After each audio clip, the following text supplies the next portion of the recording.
Nemedikamentinis gydymas, meno ir dailės terapija, tapyba, akvarelė, pagyvenusio amžiaus žmonėms bei sergantiems demencija. Aš esu Lina Kelertienė, dirbu čia globos padalinio vadovė, užimtumo terapeutė.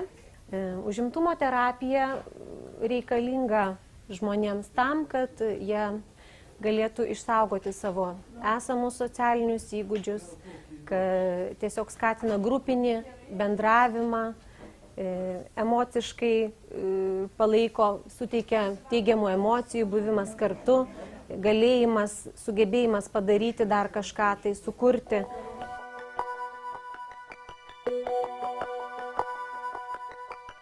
Taikoma taip pat ir meno terapija, kuri taip pat labai reikalinga senyviems žmonėms.